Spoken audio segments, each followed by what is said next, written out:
What's up, guys? Welcome back to This and That with Mitch and Matt. This is season 2, episode 7. I got the boys back with us tonight. I also got a good friend of mine, paramedic, firearm instructor, Jay Faux.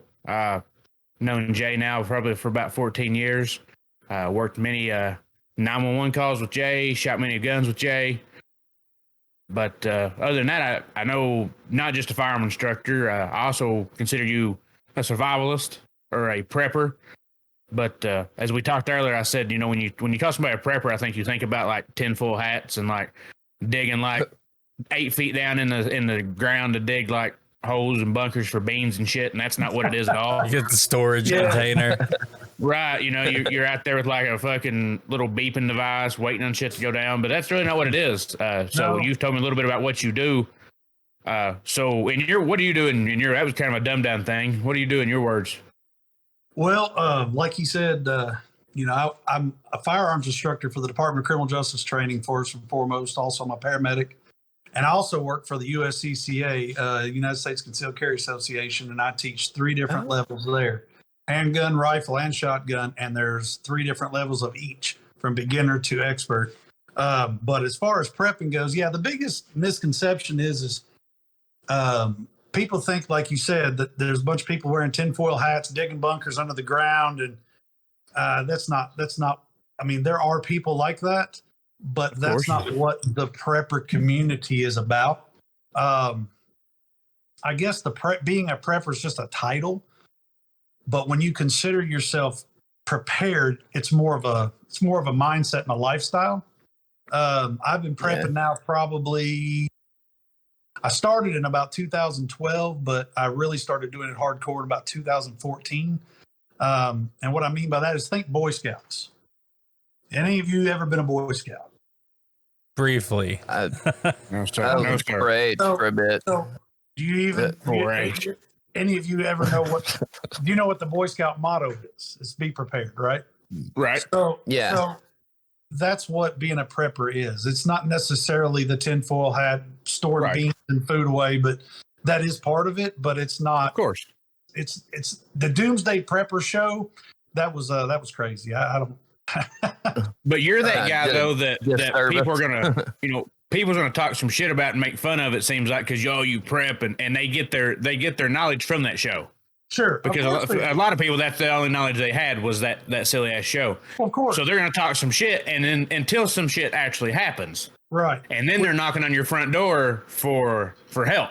Right. And that's I'm gonna roll this caveat in there, and that's we'll talk about coronavirus real quick. Since the coronavirus, people have really started to branch out and think about preparedness. Yeah, I would imagine. I mean, shit. My wife, when they were talking about, oh, now toilet paper's gone, she was like, oh crap, what are we gonna do? And I said, have you looked in the pantry? we already have the dollar store. Good. yeah. So he's like, oh yeah. And now she's actually in the same mindset. And it took something like that to bring people to that community of being prepared. And like I said, being prepared is okay. So think insurance. Why do you have insurance on your car? In case some shit happens. Right. Exactly. Why do you have a fire extinguisher in your house? Right. I should have that. So let me ask you a question. So when people start saying, oh, they're just those crazy people that dig in the dirt and keep beans and rice. Well, yeah, that is part of it, but it's not what a prepper is. Right. A prepper is somebody who is prepared. If you have insurance for your car, a fire extinguisher in your house, you're a prepper because you're prepared. Right. I mean, there's nothing wrong with it, man. Go ahead. No, I was just saying there's nothing wrong with that. And I feel like we seen it as a world when coronavirus happened and like we were literally out of toilet paper. Like that's what, as Americans, we hoarded toilet paper and then marked it up and tried to sell it to people. Like that should tell you there that like, we're not going to survive any type of fucking attack. Right. Like it's you and your friends and your buddies and your people who will survive. And it's going to be the people who were buying 9 boxes of hand sanitizer and marking it up $15. Those are the assholes that you're the Mad Max you'll be out here having to whip the ass off of in the street. I mean, right. it's just wild that's where we went with it. For people to say they were so prepared, and then, a lot of these people who joke around and like, oh, I want that zombie apocalypse. I'm just waiting on shit to happen. There was a new virus hit America, and the world lost its shit. Like, we're not prepared for anything as a nation, as a country. No, that's one thing that so first of all, when all this started, I bought a bunch of guns. Like, that's like the first thing I did. I was because nobody knows who, or at the time, nobody knew like how bad it was going to be. And everybody, like you mentioned, the zombie apocalypse. You don't have to literally turn into zombies. If a virus is deadly enough for someone to get near you and it kills you, we're going to be killing each other. Like, that's just how that's going to happen. And I was like, all right, I don't know what this is going to be like. I'm buying a bunch of guns. But it did teach me that, dude, we're fucked. Like, if something, like, if this virus would have been just a little more deadly, we would have been totally fucked. Oh, like, we're not prepared as a country in the least. No, we're too coddled. I would even branch out and say not prepared as a species. Right.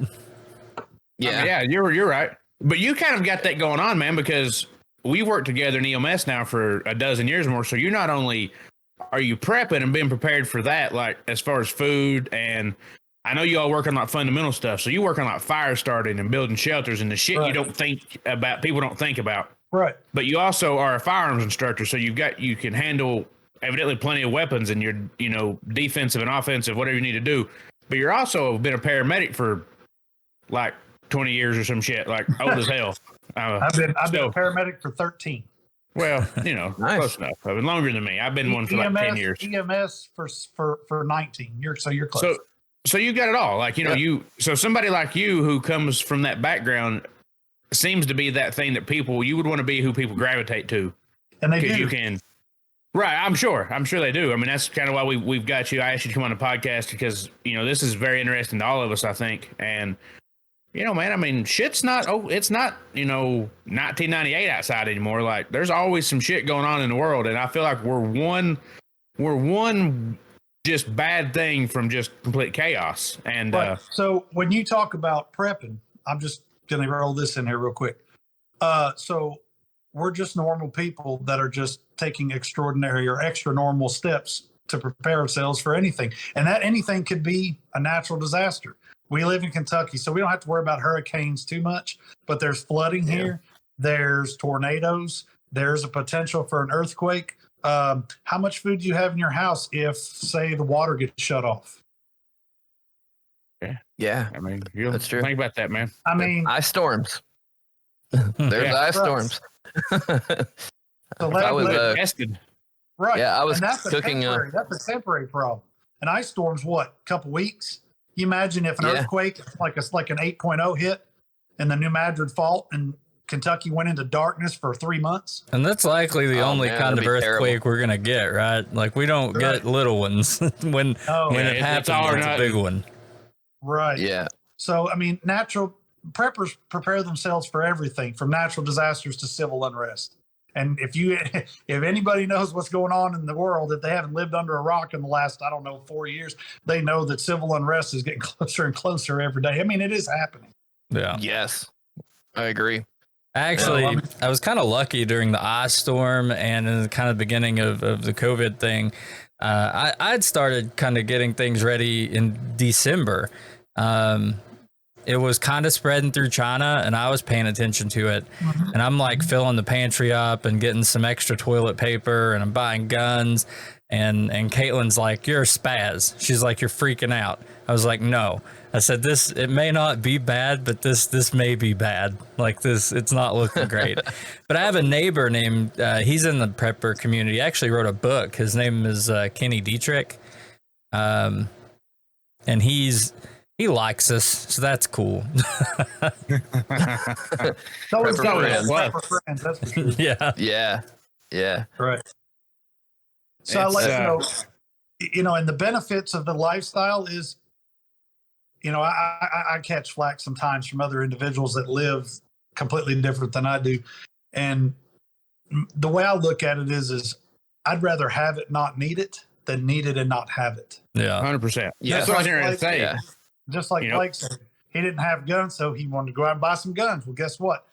So did about 3.5 million other people since coronavirus hit. Right. Yeah. But there's nothing wrong with being prepared. No. So, but there's a lot of stuff wrong with not being prepared. So, 100%. right. That's what I was, there's, so for people who, want to talk about like, oh, he's crazy, he's a prepper, these group of people, they're preppers, they're wild, they're crazy. Hopefully you'll never need those skills, and hopefully you'll never need all that shit you have. I hope you never have to use that. Right. But if you do, you're prepared, as opposed to the folks out here who are like, oh, that's silly, that ain't never going to happen. And then they were out here wiping their ass on 3 leaves and a piece of shoestring bark from like, the damn pine tree out back. I mean, it's crazy, man. And the other thing though, Mitch, is, as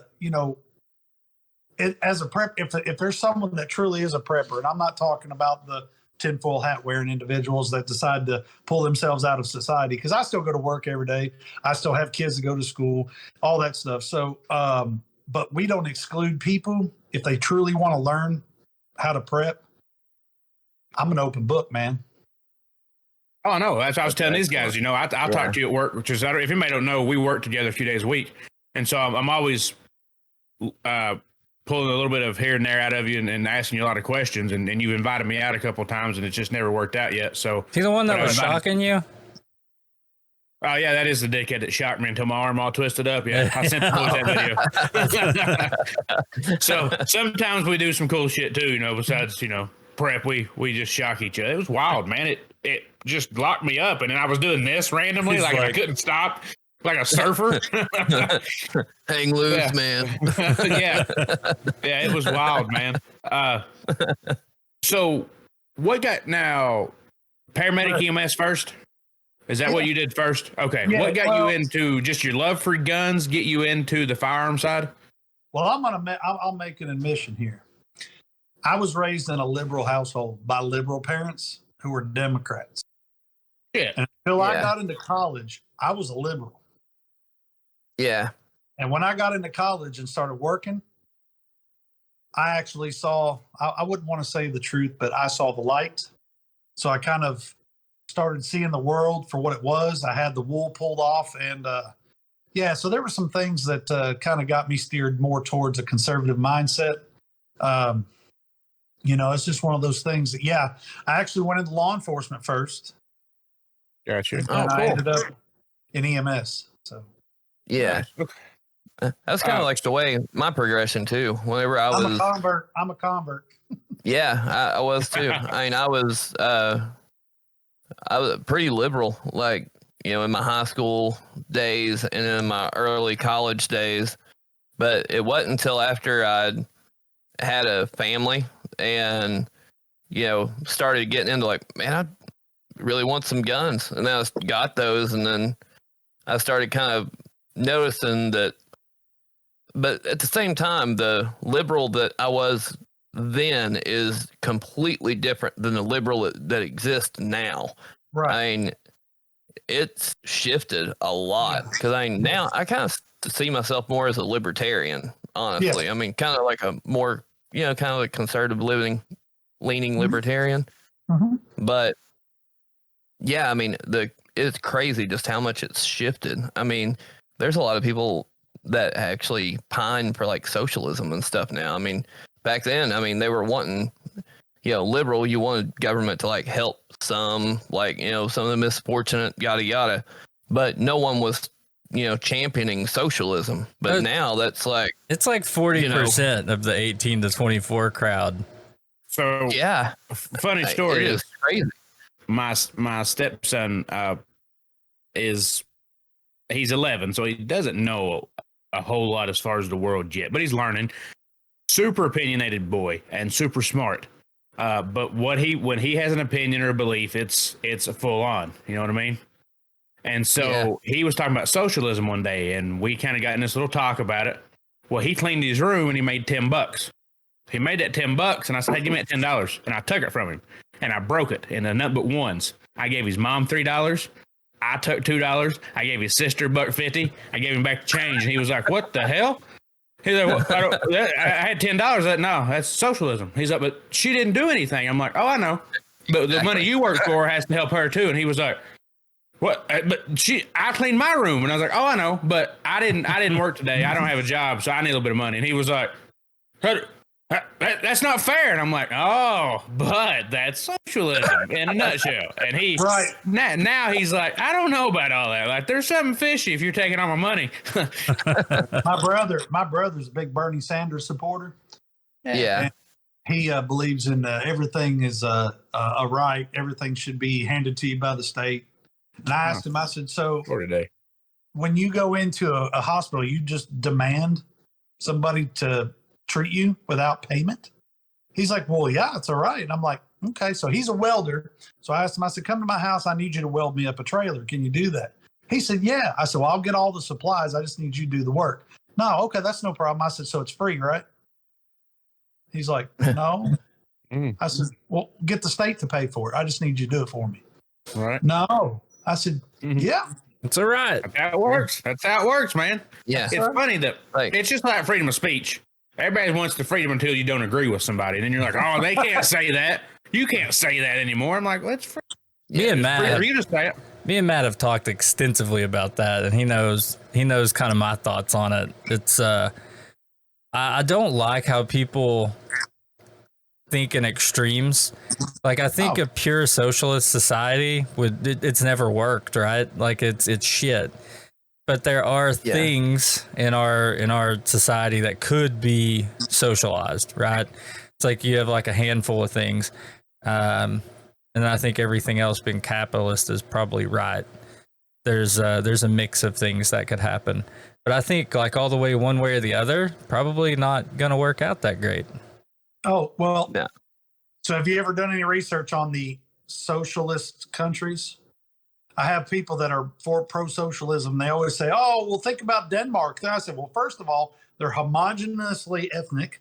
Second of all, they're a small little piece of a location that has very few individuals. Mm-hmm. And third, do you know how much their income tax rate is? It's 65 to 67% the last time I checked.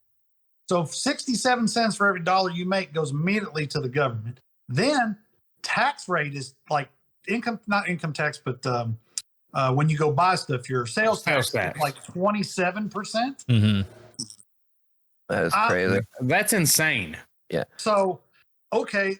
So if you really like those, I saw a meme the other day, and I'll just end this on that. So this woman was saying, oh, so we need to be more like New Zealand because they've outlawed assault rifles.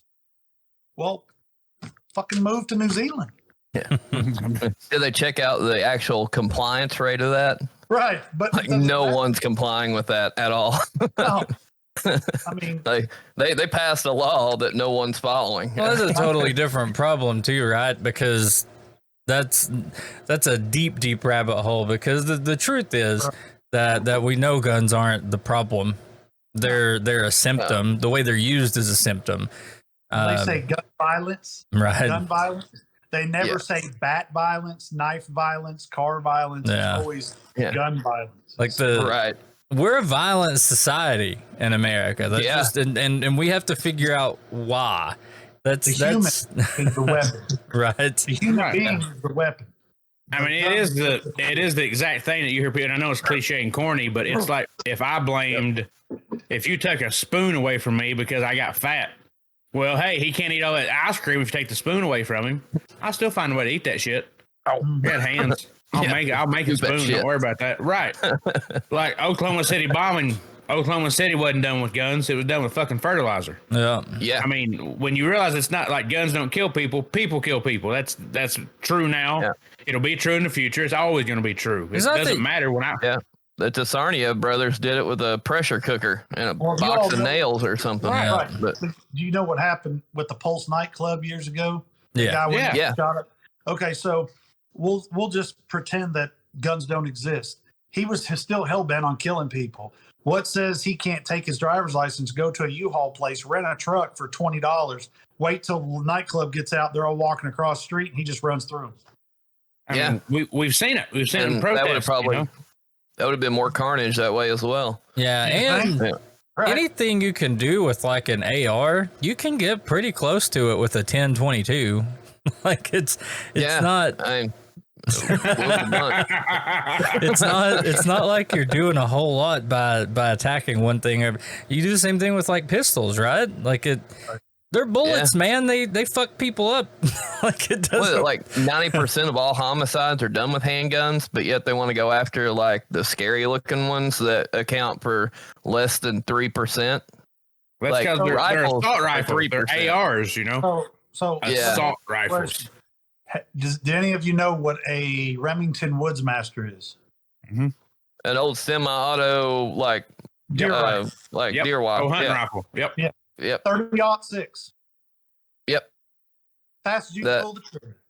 Yeah. Kind of like the old the Browning BARs and stuff, but the hunting style. But I went to Paris and London 2 years ago. Right in the middle of their issue was they were having knife attacks. Yeah. They had 10s and 20 victims, 10s and 20s and 30s and 40 victims from knife attacks. I'm not talking like welding pocket knives. Dudes were walking up with pocket knives. Yeah. Not butcher knives, not like machetes. They were walking up and like just stabbing guys in the street, man. As Americans, we were told not to go down certain streets because I promise you, the locals in Paris don't like us. Right. Yeah. As we were there, there were plenty of graffiti on the wall that said, "Go home, USA. Fuck you, America. Go home, tourist." And I got into it with one guy, and I was like, it's the tourists that give you this city, right? Well, it was America that gave them that city anyway. They lost that shit in World War II. Right. They got it back because of us. The reason it flourishes. The reason it flourishes. Speaking freaking German. Right. The reason it flourishes, the reason it's got so much money, the reason it's so fancy and nice is because we're all over there all the fucking time. Yeah. But I drank a fifth of monkey shoulder that night, and I was mouthy, and I got into it with some guy. And whatever. Down in the fridge. Yeah, I had some last night. But we were told as Americans, like, hey, stay away from here, here, and here. There was no guns involved. No. There were knives. You know why? Because if somebody wants to hurt somebody, someone wants to kill somebody, if it's in them to do that, they'll find a way to do it. Right. Yeah. So, not to switch gears, but bring them back to the preparedness side. A lot of people they see the posts on social media, which I try not to do that on social media, but they talk about bug out bags and all this other crap. And listen, anytime you go anywhere and you leave your house, you should have what I call a get home bag. Yeah. Yeah. That is a bag or something that you keep that has at least 3 days worth of supplies in it to get home. Whether you're in London or Paris, whether you're in London, Kentucky, it doesn't matter. Because if something happens and you have to get home, because I don't know, Matt, do you have children? Yes. Okay, Matt, I know Mitch does. What about you, Blake? Yep. Okay, so what would you do if your child told you that they were hungry? Feed them. What if you don't have money and no way to get? Oh, dude, I'd rob, cheat, steal, and kill. I'd fucking Of course, feed your kids, man. You would, and everyone that has children will be doing exactly the same. So you have to prepare yourself for the eventuality you may not be able to drive yourself home. All right, so this brings a perfect point. I didn't mean to cut you off, but this is a perfect point. So I don't know. As good of friends as we are, I don't know the I care. I'm looking at it right now. I've got a go bag in my car that I keep in my car. That way, if some shit goes down, I can get home. I keep a bag here that's a lot bigger, more invested. That way, if some shit goes on, I'm like, hey, grab the bag, come. But say I want to get into survival list or survival training, preparedness, whatever you want to call it. What are the top 3 or 4 things you would tell like a newbie coming into that game? Like what do I need to know to get into this? Right. So it's very, very overwhelming when you first start because there's so much information out there. Everybody has their armchair quarterback opinion. As far as I'll just start with a get home bag. That's where I would start. Something that you take everywhere you go with you. You want some way to purify water, whether that's Life Straw or tablets or something. I don't carry water because it's heavy. I can find water anywhere. But if I have the means to purify or to filter it, then that's easier for me to carry. Second, you want a small amount of food. It doesn't have to be something large, crazy, just something to give you at least 500 to 700 calories a day for those 3 days that you're going to be trying to get back home. The other thing is a way to make fire. Yeah. I've actually got some of that. I have one of those paracord bracelets that has the flint and steel that go into it. So, yeah. And that's another rabbit hole you can go down on what type of flint and steel, magnesium, all those different strikers and all that stuff. But let's be honest. Make a fire kit that you know how to use easily that can create fire for yourself quickly. Zippo. I like it. Yeah. Yep. Accelerants are your friend. Yes. Cordage, some kind of cordage. Like paracord?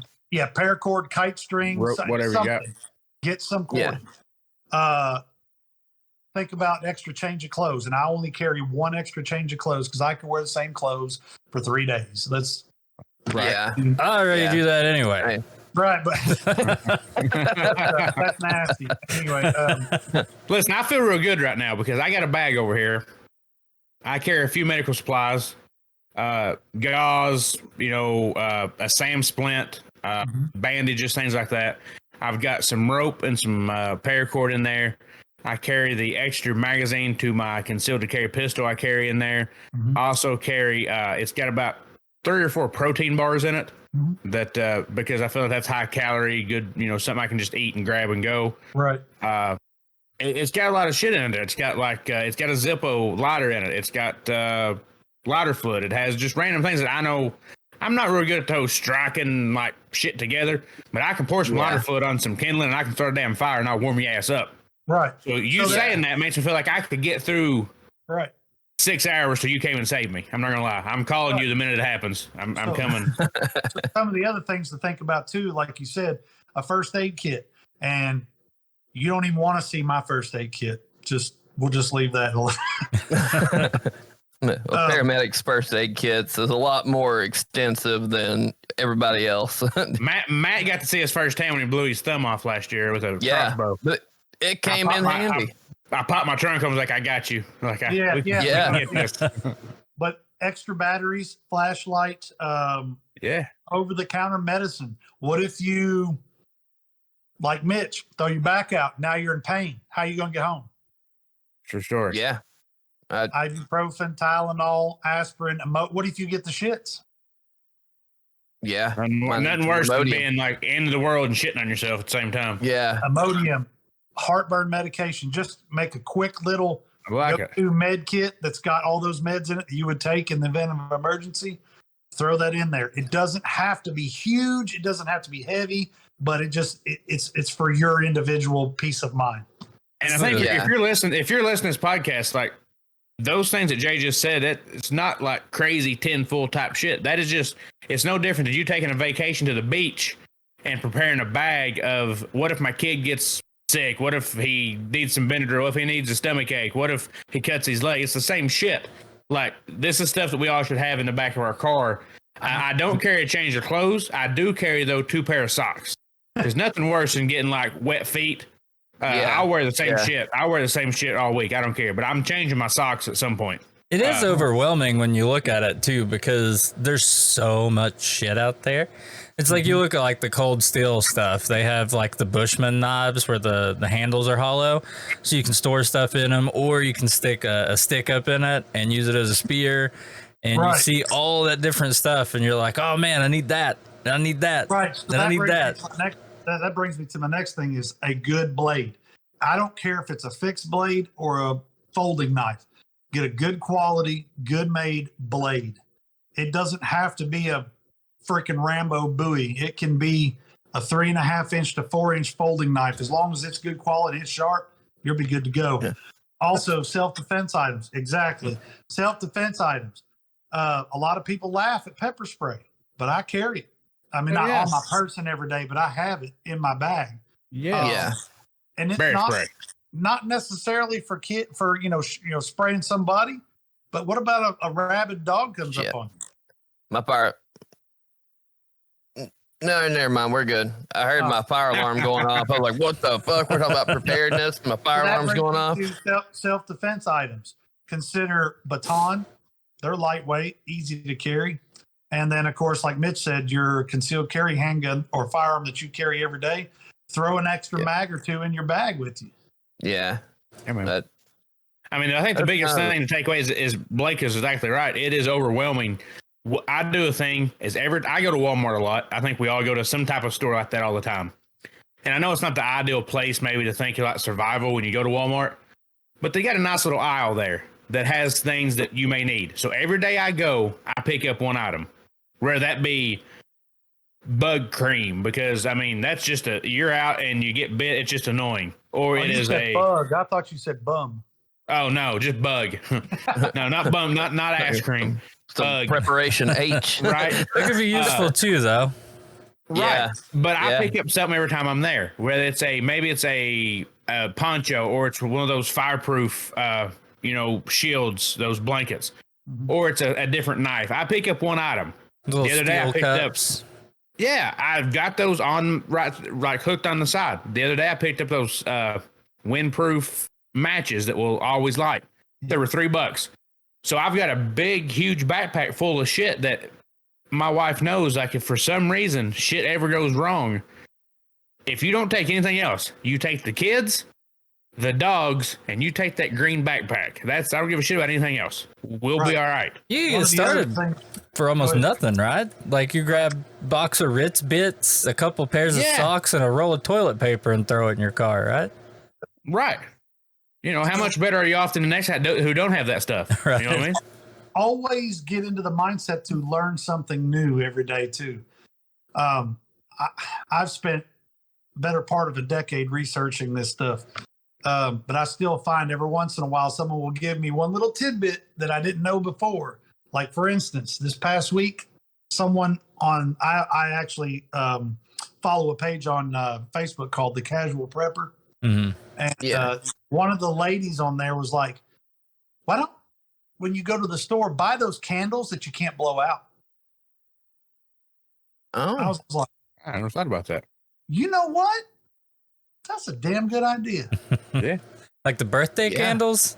Yeah. They keep coming back. Yeah. That worked. Yeah, I never thought about that. That's neat. Yeah. That would be a good idea. That's something I pick up something every time, and it's been as little as I've got some chapstick in there. I know that sounds dumb, but you're already out. Yep. And if shit goes wrong, it's just an annoying thing. Why not fix it? I also carry triple antibiotic ointment.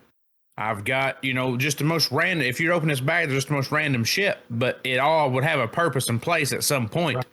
And I hope I never have to use it, but it's there if I do, I've got knives all over the place. Like I've got this K-bar, and then there's this assisted opening one. My favorite ones are Mora knives, though, because they're like $15 and they're awesome. I like your River knife and tool. Yeah. Yeah. I'm a big fan of Carol KT here. So just a few sources that I use just to, get with things is Southern Prepper One. He's got a YouTube channel. Awesome. Bear Independence, another one. Ethical Preparedness, Nolan Outdoors, and the Sensible Prepper. Those are like the 5 or 6 that I use. I think I've watched some of the Sensible Prepper before. Yeah. Pretty sure I have. And it probably don't take a couple minutes of your time to check out a YouTube video and you learn something, and put that up in the dome and remember it, man, and just go with it. So another thing that I will say is I know we live in the age of technology and digital mobile devices, and having an app for whatever is great. Having ebooks is great. Mm-hmm. But when that device eventually battery dies, man, buy books. Good map. Yes. That's a good call. Makes sense. It makes sense. Carry a tourniquet. Yeah. A tourniquet. That's very important. If you're prepared to send gun wounds, you got to be able to take them as well. So you got to tighten that shit off. My advice to anyone starting into prepping is start with your get home bag and just start doing some research. Start small. Everything, like Mitch said, buy something every day. It doesn't matter if it's $5 or $50. Just buy something every day. Never Yeah. hurts, man, just to have something. Before you know it, you'll look in the pantry and be like, "Holy mackerel!" I'm ready. Yeah. Right. I'm ready for Yeah. shit to happen that I hope never happens. You can Make 3-month goals. 3-month goals. How much do I need to survive for 3 months? Yeah. Make Right. it. Meet it. Then go another 3 months, and then another 3 months. So Blake, well, what you had right there, I believe, is a portable charger, right? Yeah, but you can. I've got 2. They're all Yeah. over Amazon right now, solar powered for Super like cheap. $15. and they Right. work. So I carry a couple different chargers in my bag. I carry one for my phone that I currently own. It is an iPhone, so it does the lightning. But I carry a micro USB or micro because that powers the other 60% of stuff. Mhm. I have a USB-C charger. I have different chargers. I have 2 portable chargers because hopefully to God, you know, the world and towers aren't down and I can get a phone call if I need to. So I'm telling you, man, and the room that takes up is a pocket like this big. Yep. So Yeah. stick it in there. Like I have all kinds of stuff in there. You're gonna laugh because all this stuff is right here, but I've also got like a whole box of these. Yeah. Did you buy those on Amazon? Yeah, I got these, and then I've got a box Yeah. of Ever-Ready ones too that have like the flashing caution lights and. Yeah. But yeah, I mean they're just double A, and you just pop them open. Hey, Mitch, Nice. did you get that link I sent you for the solar powered ones? Yes. Yeah. Yep. That's what I was asking if that's what we got from Amazon, man. Those are, I mean, for the price of those, Yeah. you buy the shit out of those, man, to have. Yeah, Nothing worse than not being able to see. So having light to me is very important. they last Right. forever too, man. Like they're The group of really. guys that I trained with and stuff. We went out this past weekend and we took one of those lights, those solar powered ones like you have there, Blake. Yeah. And we opened it up and set it up at 6 p.m. The next morning, it was still on. Yep. It's 12 perfect, hours. man. Yep. And they're super cheap. You know, if that's what you got to buy, that will give you light because you don't realize how much, and maybe you do, I don't know. But when you don't have any light, you really realize how much you miss being able to see 2 foot in front of yourself, you know? Yeah, buddy. Yes. Especially when Yeah. there's no electricity. So Those listen, everybody things- listening to this podcast now thinks we're crazy as shit. They're scared. They're freaked out right now. They're shaking somewhere in the corner. Actually, shit, it's all going. All That's of okay. that. electric for 10 I got days. plenty of blankets Yeah. and plenty I of got hot you. chocolate. So All that that's stuff- perfect. I'm coming over. All that's in reaching distance from the ice storm. Like I had it all ready to go for when the power goes out, so I had at least one of everything right beside me. Right. So I'm yeah. sure Matt will like this. I'll roll in this caveat here. So we'll switch gears into handgun or firearms. Yeah. And this is part of prepping. It's not the most important part, but it is an important pillar of prepping. Obviously, food's number one because you can't eat 9mm bullets and get any nutrition from it. No. medical, food, medical, and then we'll roll into security. So, everyone, in my opinion, as a firearms instructor and a prepper, you should have a solid handgun. Yes. Something 100%. in caliber that you feel comfortable using in self-defense, anything from 22 to 45 ACP, everything in between, but it should be quality. I'm a Glock fanboy. I'm not gonna lie. Yeah. But I also have owned other ones, Smith & Wesson, SIG, Ruger, all those are quality firearms. Yeah. Buy something that's going to be quality and that you can rely on to save your life. I mean, I'm not saying Right. that a high point is a great firearm or a crappy firearm. I'm just saying I wouldn't stand in front of it. So, Right. Yeah. Second would be a solid shotgun, whether it's lever action, pump action, or semi-auto, 12 or 20 gauge, something common. The biggest caveat is that is find something that's common. Something that you know you're going to be able to go into any little store that used to sell or still does sell ammunition and find that ammo. A 22 rifle, whether it's bolt action, pump action, lever action, semi-auto, 10-22. That's probably what the most prolific. Or I can't even speak now. But that's probably one of the most common out there is the Ruger 1022, then the Marlin Model 60, and then probably the Henry Golden Boy. So Yeah. This guy. Going on for you. I'm jealous. Plus, think about the ultimate, like Blake was saying. I think no. maybe Matt was saying about 22s. 22 still punch holes and stuff. No joke. Yes, And how much Yeah. 22 ammo can you carry in a backpack? Right. a shit buttload. ton. Right. Yeah. So, and then moving into another firearm. So handgun, shotgun, 22, and then a carbine. Whether it's a pistol caliber carbine, like a Scorpion or a PC Ruger carbine, Yeah. or a rifle caliber carbine, such as a AR-15 or a. I love Blake just keeps pulling shit up. Yeah, I don't have a I mean, I do have a preference for myself, but as far as someone new getting into it, I don't have a preference for them. I just make suggestions. So Yeah. after that, any firearm after that, sky's the limit on what you want to carry and what you want to do. Because let's be honest, you have 30 guns, you need to bug out, you're not carrying 30 guns. No. no, Right. no. So Find out this which is something ones that you can't live without and the ones you have to take with you. So this is something I've dealt Yeah. with, and Matt knows. Matt kind of he is my mentor. I feel like as far as guns, I ask you a lot of shit too, Jay, at work, and we talk a lot. But I always want more guns, and I always want this gun or that gun. And I was telling Matt the other day that currently what I own, I said I think I'm just what I own is what I'm going to own for a while. Like this amount of guns, what I have. So I want to be proficient with these guns. I want to know these guns. I want to know my handgun I carry at my everyday carry. I want to know it inside and out. I want to be able to use it proficiently. The rifle that I would use if I was, I'd say, some shit went down, I want to know it inside and out. I want to be able to use it proficiently, because if shit goes down, I can't carry 4 different rifles, 7 handguns. My pants do well step on my big ass the way it is. I can't have pistols all over me and running out here looking like John Wayne. So, but I want to know what I have I'm good at. So Right. I know that Yeah. training and So going in, training, you know. Right. So let me ask you a question, Mitch, and this is for everybody. If you carry a firearm for self-defense, a handgun normally, how many rounds a month do you put down range with that gun? How many should I? How many do I? How many do you? I barely get out and shoot. Currently, maybe a mag every few months because of the price right now. Right. Yeah, Right. I might be at 2 mags a month, maybe, but So it used to be a lot more. But excluding the reason why we're not shooting because of the price of ammunition. Right. If that was not an issue, you should be putting 250 to 500 rounds of ammunition downrange with each weapon that you are going to use in a self-defense scenario every month. Good yeah, I enough. was never at that point.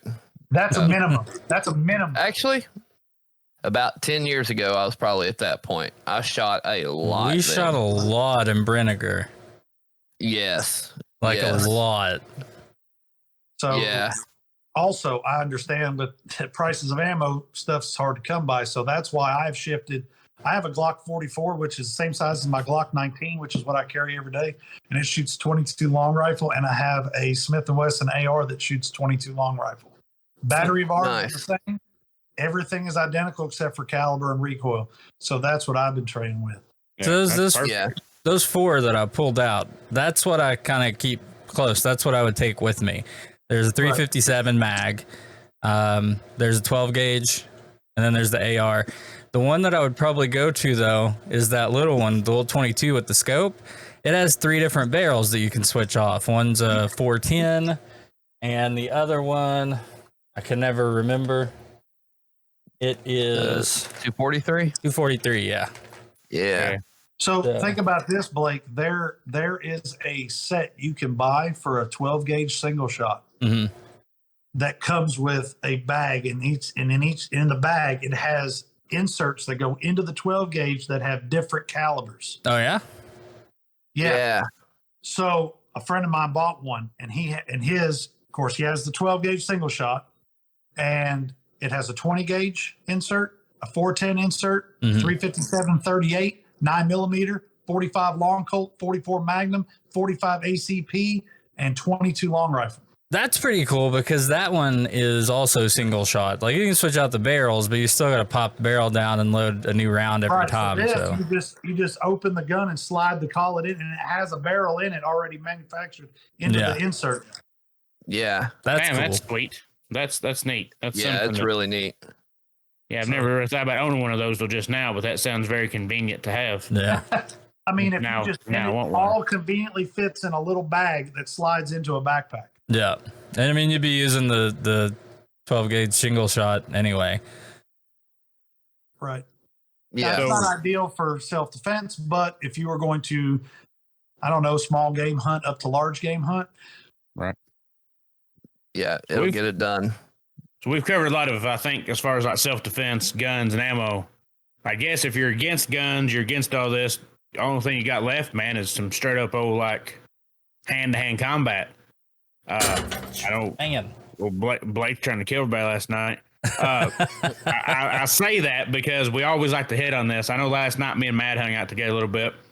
I don't know if I know Jay said he didn't watch a lot of UFC, but last night we took in UFC 261, Usman versus Masvidal. What'd you think about that, Blake? That was crazy. That was an entire main card where Chaos. no fight went past the second round. As a matter of fact, there was one fight that a fighter won without throwing a single strike. the first in UFC history. Right? Yeah. It was nasty. It was a bad man. break. That So leg from the looked like Stretch prelim, Armstrong. from the prelims brought it, man. Like we watched the prelims, we watched the main card, and every fight there was a couple fights that are like, all right, man, whatever. But 95% of the fights really came ready to go, man. And you got to think some of that is due. That was the first UFC match or event with fans, with full audience in attendance. In over a year. Yeah. Right. They were in Jacksonville, Florida, right? Mm-hmm. And those fans came. They came ready to go. Of course, you had Jake Paul was there. Machine Gun Kelly was there. Tom Brady was there. There's all kinds of celebrities there. But you got to think that changed it a lot. Yeah. I mean, they came out. Even for fans at the house. Yeah. Matt and I have watched probably the last, 10, I feel like. And it's real quiet. You can hear each coach's corner. You can hear every hit. You can hear everything. When there's nothing going on, you hear that deafening silence. Yeah. Last night, man, was wild. It was fans pretty were going crazy. I guess the craziest thing of the night was that break. I'm assuming it's probably like a tib fib fracture, man. I like Joe Rogan's face and reaction. Oh, listen, we talked about this last night. So for people who don't know, Chris Weidman, 7 years after he knee checked Anderson Silva and broke his leg, Chris Weidman got knee checked by Uriah Hall and broke his leg exactly the same way.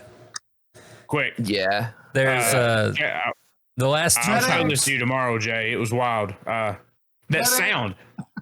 Oh, yeah, it was so bad. You heard that sound, and it sounded so good. But I don't know, man. It was just rough. I mean, he snapped it, man, bad. Yeah. Like it was rough, and he didn't know it till he put it down. Yeah, it was so quick. Did he put it down? He put it down. Yeah. They showed it a couple times. His face didn't grimace and didn't change until he put it down. And when he put it down and it folded up to his calf, he lost at that point, man. Yeah, the same thing happened with Anderson Silva when he kicked Chris Weidman. It's like they don't even know that it happened until they put their foot down and try to stand on it, and then it's just like it just folds, and then they're in terrible, terrible pain. Yeah. I was telling him last night, Jay, you know what this is like. You go to an event as EMS. You go to events like this and you don't have to do anything because you're just there in case it happens. You're eating hot dogs in the back. You're just hanging out. Right. And then all of a sudden, some shit happens and you're like, oh. Somebody's foot touches their knee. Right. And then you got to be like, oh, did you bring the bag? I didn't bring the bag, man. Nothing ever happened. Oh, shit. And then all of a sudden, you're front and center, you know. And that's a wild feeling. You can't find the splint. The tape won't come off the roll. Right. You all of a sudden forgot everything you've ever been taught. You're out there just going around in circles and asking dumbass questions. Are you not pregnant, are you, sir? Huh? What's your mother's maiden name? I don't know what I'm doing. Nah, my favorite. You got bones sticking out. On a scale from 0 to 10, how bad did that hurt? And Mitch made a new friend. Do what? Mitch made a new friend Somebody got a foot drop. Listen. Yeah. Hashtag prayers. Foot drop army, baby. So, who was that? I don't remember either. I can't pronounce his name. Crute. Jimmy Crute. Jimmy Crute. Oh, He got kicked. He got kicked in the back of the knee. And when he got kicked, it was like it numbed his foot. His whole foot, knee down, went numb, and he couldn't stand. Yeah. So I don't know if you've got to listen to one of the previous episodes, Jay, but Blake thought it was cool to ask me if I knew anything about foot drop. Because he didn't realize what foot drop was, and I had it. So I didn't know you had it. I knew what it was. I didn't know you had it. So I told him I've been building a foot drop army, and just so happened last night, it's like everybody now New recruit in the UFC. Right, I'm recruiting. I sent phone calls out all night last night. Anthony Smith leg kicked Jimmy Crute. Jimmy Crute, And, right? Yeah. And foot drop. Which is funny because when these guys get leg kicked and they get foot drop, it usually goes away in like 10 or 15 minutes. But that's a real big problem when you're in a fist fight. Yeah. He fell down. He fell straight down, and he got up, and he went to he got saved by the bell. After what he maintained there, he pulled guard, and he maintained for like 30 seconds. He went to his corner. He come back out, and the doctor called it.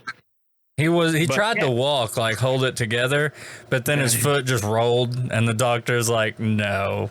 Like Jay, when I come into work in the mornings and I go straight to the bathroom, that's the way he was walking. He was real fast with it, like just going to town, and it just gave. kind of like when Tim had the shits.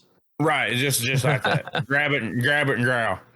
What Thug Rose took a championship back. Yeah, like I said last night, Rose Namajunas beat COVID.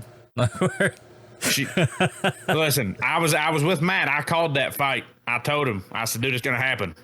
She'll knock her out right now. And like 20 seconds later, she kicked her in the face and laid her out, man. Yeah. Man, I wish the UFC would let the people from The View fight. Joey Bayar. Yeah. That kick was unfair. That kick is racist.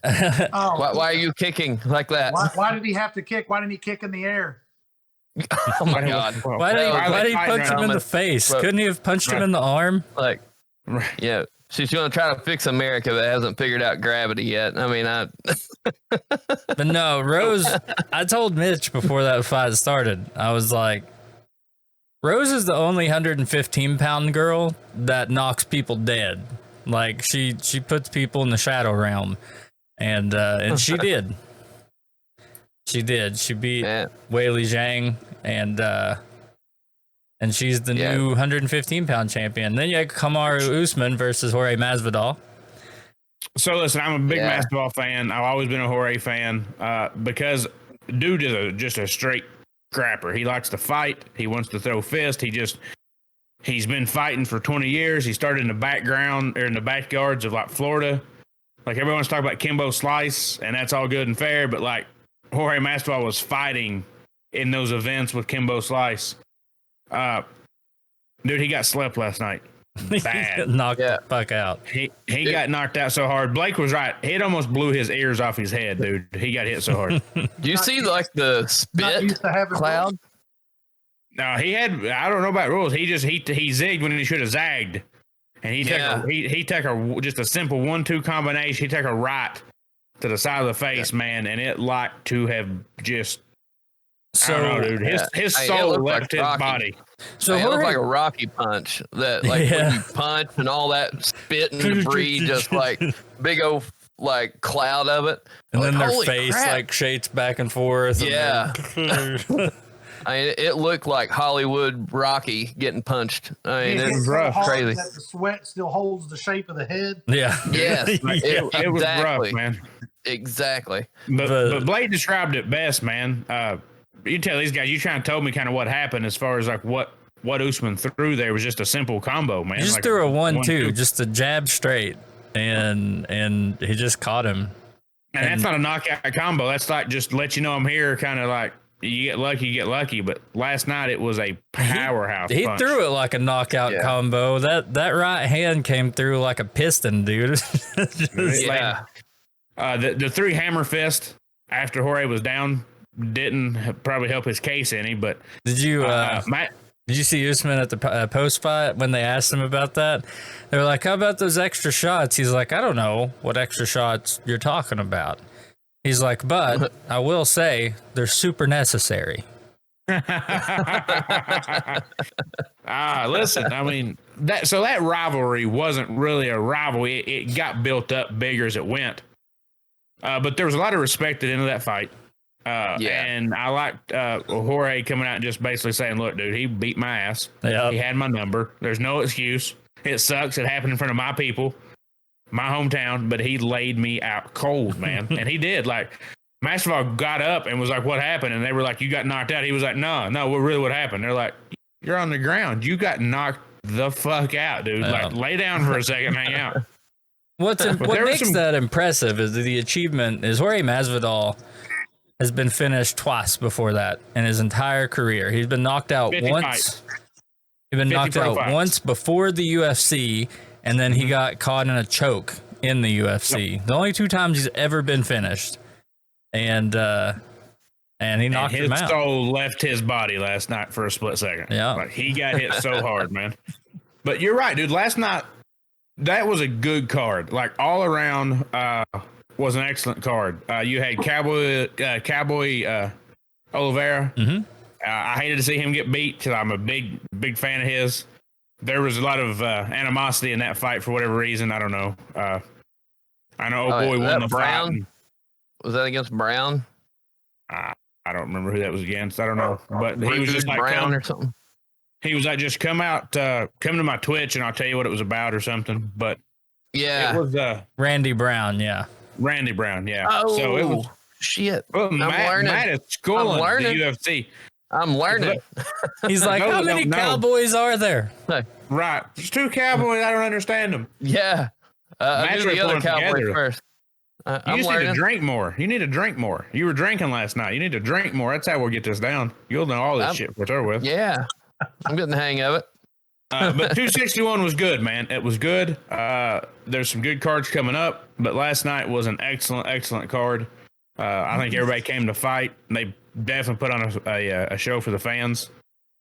So I hope the next few fights, I don't know if they're going to have fans at the next few fights or they're going to go back to like nothing on Fight Island or what. But I would say the fight nights will probably be at Apex, and those are good. You got Reyes coming up, and then Dillashaw's coming back. Right. And then you've got Chandler versus Oliveira. That's going to be a good fight. I would love to see it in front of fans. I don't think it is, though. That's for the belt, too. That's going to be sweet. Right. Listen, boys, I know it's getting up there. It's getting a little late. Jay, I want to tell you thanks, first of all, for coming on and spending your time with us. And if you're listening to this podcast, take what Jay said, man, and really think about that stuff, because there's nothing wrong with being prepared. Because you're not just preparing for you, you're preparing for your family, your friends, your kids, your wife, your husband, whatever it is.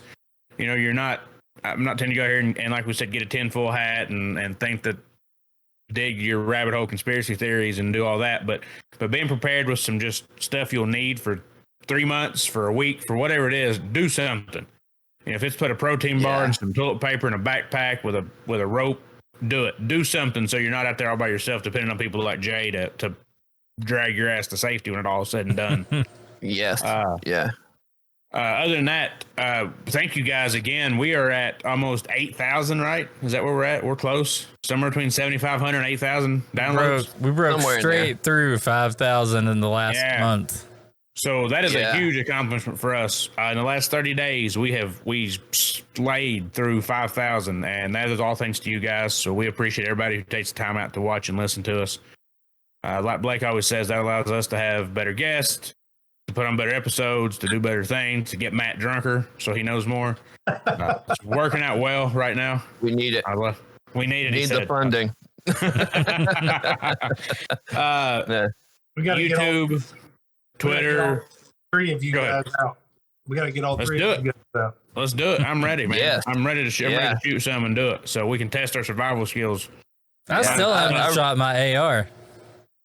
What are we doing? Let's do it. We got it built, and then I just now got ammo, and it was given to me. Like, it's been fucking impossible. You don't have to shoot a lot of ammo to do hours of training. Trust me, I can show you how. a lot of dry Make it fire happen. Yeah, we'll practice. and get all that. together sometime. Oh, we can do live fire practice for an hour and spend less than a magazine. Yes, we need to do that Sounds because perfect. I'm getting stingy with it. I mean, I'll shoot it, but I'm like, man, like, I don't have enough loose rounds to fill all these mags. Like, I want to keep all my mags full. Every but- time you pull the trigger, that's 1 minute you cry in the corner. Yeah. Hey guys, it'll be real cool if you guys are listening to us on Apple Podcasts. Make sure you leave a review, rate us, leave a review. That just helps us get noticed by more people. Yeah. We would always appreciate a 5-star review. 5 stars. But, be honest, whatever you think. If it's anything less than No. 5, we're going to beat your ass. But whatever. just 5 stars. You ever Don't seen be Jay and honest. Silent Bob? Right. At your door. Are you Be at your pussy doorstep. pounder 420? There's one of you Definitely. motherfuckers out there. There's one of you that left check a us 1 out. star. Twitter, Instagram, Facebook, of course, YouTube, mitchandmatt.com. But we appreciate the support. We appreciate everybody who tunes in and checks us out, listens to us on their drive to work, watches us, whatever it is. It's been awesome. It's a fun time. Thank you, boys, for hanging out with me tonight. Yeah, absolutely. It's been a good time. I appreciate the knowledge, Jay, that you brought and let everybody know about. We'll do this again sometime. But right now, boys, I'm going to go spend eating with my wife and get fatter, and I'm going to do some cuddling. I'm a cuddler. I'm hungry. Just in case I'm you guys hungry. didn't know. I need dinner. We'll see you guys next I week. appreciate it.